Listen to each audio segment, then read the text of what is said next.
Hello students, कल मैं आप लोगों को द कंडीशन ऑफ इंडिया का थोड़ा सा पार्ट समझा चुकी थी। अब उसके आगे हम चल रहे हैं। Its deadly effect is that people come under its scorching flames believing it to be all good. ये इसका बुरा प्रभाव ही है कि लोग इसके यानी धार्मिक दंगे फसाद जो होते हैं उसके स्कॉचिंग फ्लेम में, उसकी जला देने वाली अग्नि में, उसके जला देने वाली लपटों में आ जाते हैं और विश्वास करते हैं कि ये अच्छी है।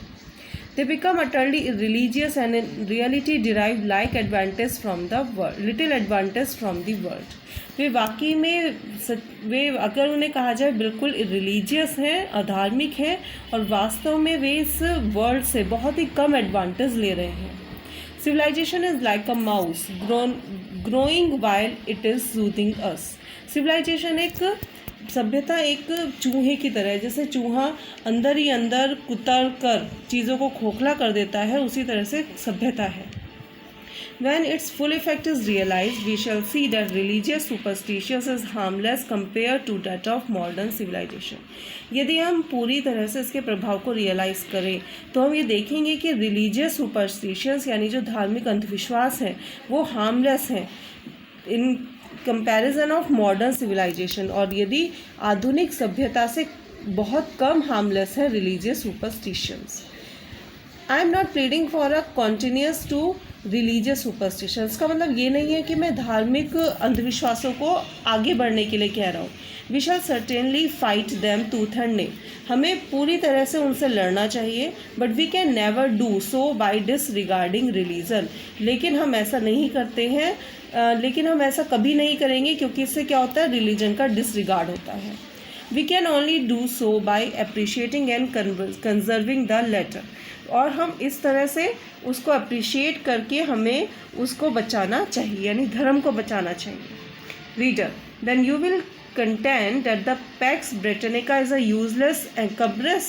इसका मतलब यहाँ पर ये है कि रीडर ये कह रहा है कि अंग्रेज़ों के आने के बाद जो है ये धार्मिक दंगे फसाद कम हो गए, तो क्या ये जो अंग्रेज़ों ने शांति का जो सुख दिया है भारत को, तो इसका मतलब ये बेकार है।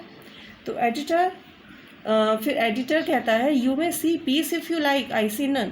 तो एडिटर कहते हैं, गांधी जी कहते हैं तुम्हें शांति दिखाई देती है, मुझे तो ऐसा कुछ नहीं लगता।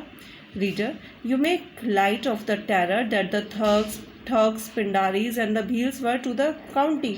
वो कहते हैं कि आप देखेंगे कि अब ठग्स का, पिंडारीज, भील, मतलब ये लोग क्या करते थे, शहरों पर, शहरी लोगों पर आक्रमण करते थे। तो वो कहता है कि इनका टेरर अब काफ़ी कम हो गया है।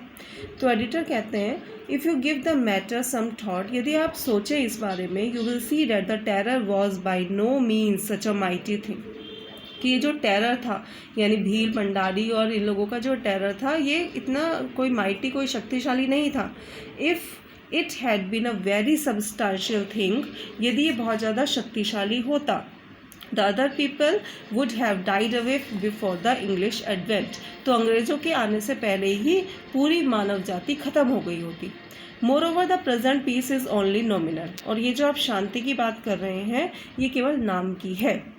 For by it we have become emasculated and cowardly, और इसके नाम पर, ये जो आप शांति कह रहे हैं इसके नाम पर हम क्या हो गए हैं, हमारी जो जनता है वो कायर हो गई है।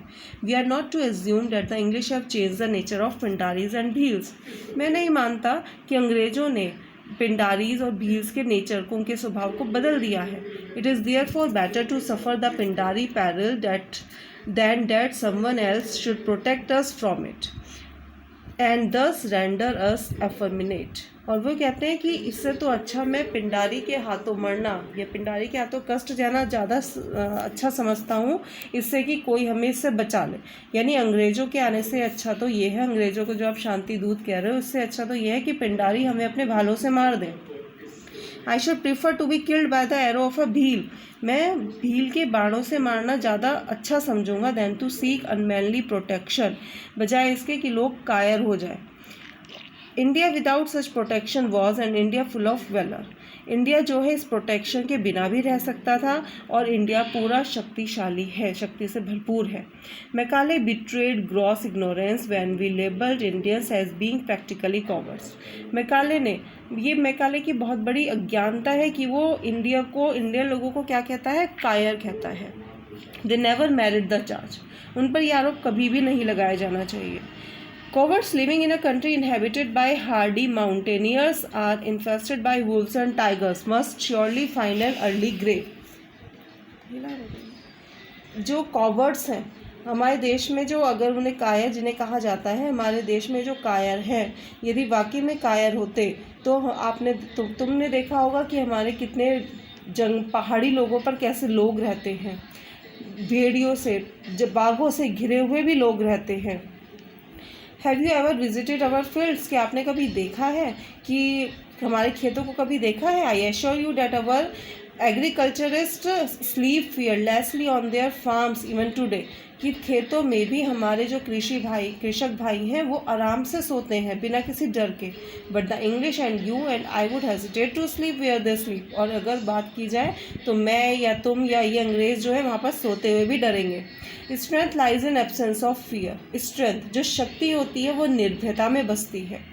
Not in the quantity of flesh and muscle, ना कि फ्लैश और मसल में, यानी आप दिखने में कितने आपके ऊपर मांस है, कितनी मसल्स है, इसमें शक्ति नहीं है।